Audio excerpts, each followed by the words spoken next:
అందరికీ దసరా శుభాకాంక్షలు అండి. ఇది వచ్చేసి మా ఇంటి దసరా పండుగ.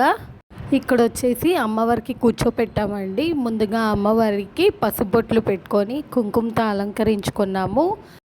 అసలు దసరా పండుగ అంటే అమ్మవారికి వేపాక మండలు అయితే తప్పకుండా ఉండాలండి. అమ్మవారికి అలంకరించడానికి వేప మండలు కూడా వేప మండలతో అలాగే పువ్వులతో అలంకరించుకున్నాము.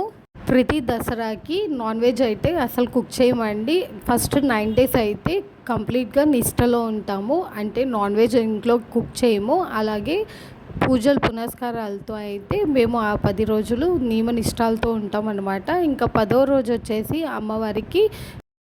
అమ్మవారికి ఇలాగా కూర్చోపెడతామండి. కూర్చోపెట్టిన తర్వాత అమ్మవారికి తాంబూలం సమర్పించి అలాగే చీర జాకెట్ పసుపు కుంకుమ పెడతామండి.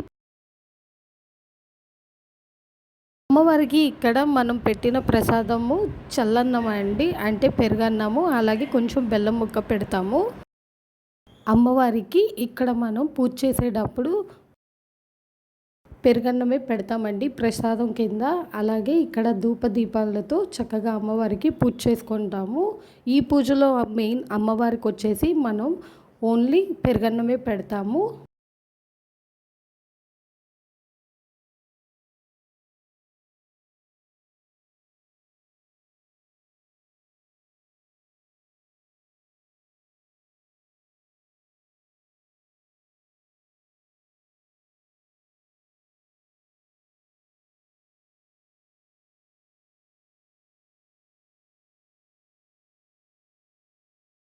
పూజ వచ్చేసి పక్కన దేవుడికి కూర్చోపెడతాము. ఇంకో పక్కన ఇంటి పెద్దలు ఉంటారు కదండి, వాళ్ళ పేరు మీద అయితే ఇలాగ కూర్చోపెట్టి పత్రోలీలు వేస్తాము. పత్రోలీలు అంటే వాళ్ళకి వండిన స్వీట్స్ స్నాక్స్ అలాగే వంటలన్నీ కూడా ఇలాగ నైవేద్యంగా పెట్టి అలాగే వాళ్ళకి పెద్దలకి బట్టలు పెట్టి పూజ చేస్తామన్నమాట.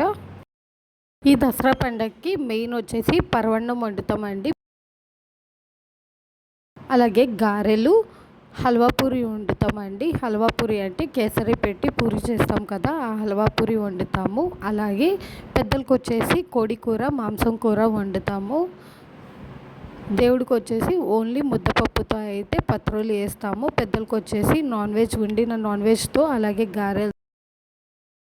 ఇంకా పూజ అయిపోయిన తర్వాత ఇలాగా పత్రోలీలు వేస్తామండి. పత్రోలి వేసిన తర్వాత ఇంట్లో ఎంతమంది అయితే ఉన్నామో అందరం కూడా పెద్ద నుంచి చిన్న వరకు అందరం వచ్చేసి ఇంకా సాంబ్రాణి ధూపం చూపించి దండం పెట్టుకొని అలాగే కొబ్బరికాయ కొట్టి హారతి ఇచ్చి పూజ అయితే కంప్లీట్ చేస్తాము. దాని తర్వాత నైవేద్యం పెద్దలకి ఎక్కిన తర్వాత కొంతసేపు ఆగి మేమైతే ఇంకా దసరా ఫీస్ట్ అయితే ఎంజాయ్ చేస్తాము.